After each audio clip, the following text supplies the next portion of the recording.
So the other day I was doing the washing up one morning, and on my tablet, as I like to do the washing up to something, I had Random Corsign's recent video on, in which he asks a few questions about if Assetto Corsa 2 has the chance of beating the original Assetto Corsa. He raises a bunch of relevant points, really good ones to be honest, the not so obvious, the obvious, and ultimately asks the viewer what they think, like all good YouTubers do, to get the engagement in the comments. So this quick video now exists. I guess it's my little response video to his video, and it's purely based on one single point that was raised that I thought I might have a little extra insight in. Hi guys, my name's Lewis. I work for a critically acclaimed game studio that specialises in flight simulation for the consumer and professional military markets. I sim race on the side as an immersive sim racer, also known as a casual. I have myself a little sim rig, and I wander the sim racing platforms like a drifter, enjoying everything I can get my grubby little hands on. So there's the background of who I am. Okay, now to the point. The point raised was how if AC2 doesn't have X, Y or Z, then people might not, and in the video Random Corsa made, said people voiced directly that it needs to have X, Y and Z for them to migrate to what is going to be the new platform. And I kind of took issue with this based on some personal experience in the last few years and my own work in the gaming industry. And it's because of something that happened, oh my word, we're in 2024. It's something that happened a few years back now in the flight sim world. An event that fundamentally changed some of the way that I personally think of the games industry, and more specifically, gamers. So around 2012, Microsoft left the flight sim scene, insert Dr. Evil quotation marks here, for good. They left a giant vacuum, of course, that was filled by a competing platform to a degree, but ultimately was filled with modders and third-party developer studios.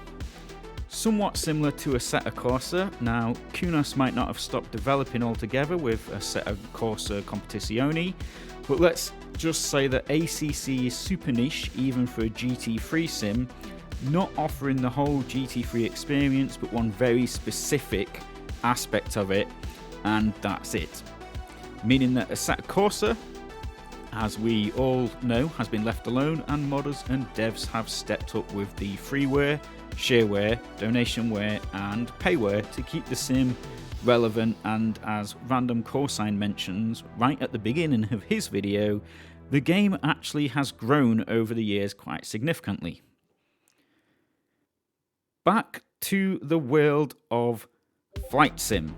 A similar thing happened with what was essentially Microsoft Flight Simulator X of the time.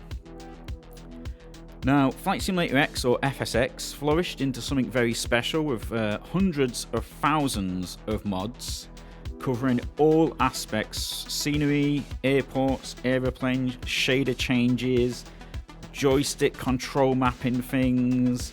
There was just everything was really covered. Weather engines, oh my god, there's so much stuff. Literal hundreds of thousands of mods you could put into that sim. Every mod was pushing the boundaries more and more and more.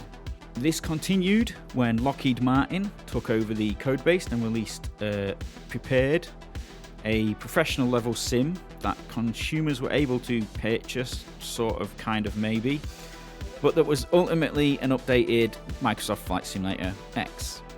Now, if we fast forward through the years of development and mods and entire businesses revolving around this platform and being highly successful with super real simulations, we move to 2020, when in a shock announcement, MS at a Xbox event announces Microsoft Flight Simulator's return. No one knew about this. Essentially, it was a complete and utter shock. The FS world was turned upside down in an instant, And I remember the chat and the gossip at the time was completely and utterly mental and insane. It was better than any soap opera that you might find on daytime TV. Microsoft Flight Simulator, now known in the community simply as MSFS, is then released, and on initial release, many would argue, to this day, isn't as feature-rich or as much of a, quotation marks again, simulator, or generally as real as its 2006 predecessor, Microsoft Flight Simulator X, which obviously, like Assetto Corsa, and as I previously mentioned, fully modded up with years and years of modders' work. So, back to sim racing. I'm going to get there eventually, and I hope you've kind of guessed where I'm going with this. Back to the Assetto Corsa comparison. Can you guys guess what happened to all the hardcore flight simmers? Those that live and breathe physics and realism, the rivet counters that would downvote something if it had too many rivets on the wing, the hardcore of the hardcore. Yeah, they left FSX in a heartbeat. They left hundreds of gigs of mods and crafted worlds they had made their FSX installs into and hopped into the whole new Microsoft Flight Simulator, some with open arms and some somewhat begrudgingly, but ultimately the mass community, the vast majority, moved over by choice to this new, less real at the time, platform. Because as we might well see with Assetto Corsa and the upcoming Assetto Corsa 2, as much as gamers might say one thing, the other thing that will seemingly always override it is eye candy. As a game designer, as a gamer, as someone who has spent way too much of his life studying the industry, eye candy 9 times out of 10, I will put in brackets here, it's worth noting not every time, will win out and scratch the human brain's itch, similar to the number go up cookie clicker. So in my answer to can Assetto Corsa 2 beat Assetto Corsa 1, even with many years of modder content, improving the realism, improving the looks, and generally doing over many aspects of the original, my answer has to be yes. And all it needs to do is 2 things. And I can only hope that Kunos has already realised this and is fully aware of these 2 key points. The one thing it needs to do is to be modern. Look great, run okay, and look good out of the box without mods and hours to update it to look good. Let's remember here, guys, and let's be real, Assetto Corsa is not the easiest thing to mod. At least not to go from a plain vanilla install to a full-blown job. The second thing, of course, would be mod support. And that's it.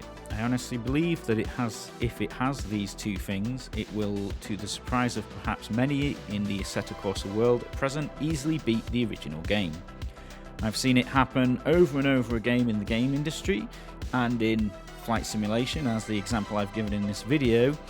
A fellow simulation audience as recent as 2020, 2021. I watch people say one thing but ultimately be won over by pretty looks and ease of use. Skip forward to 2024 today and Microsoft Flight Simulator and the upcoming Microsoft Flight Simulator 2024 is no doubt on a road to be the new FSX. It's got a growing mod and developer scene, and things update regularly, improve every single month, every single week. So maybe I'll be wrong with Assetto Corsa 2. Nothing is guaranteed, but if I was a betting man, I'd probably wager that Assetto Corsa 2 is going to look good out of the box, and in a heartbeat, the mod scene will be moving with the audience as they move over. If you made it this far in the video, thanks for using some of your time today to watch my video and listen to me ramble on. Please do consider throwing a like and subscribing.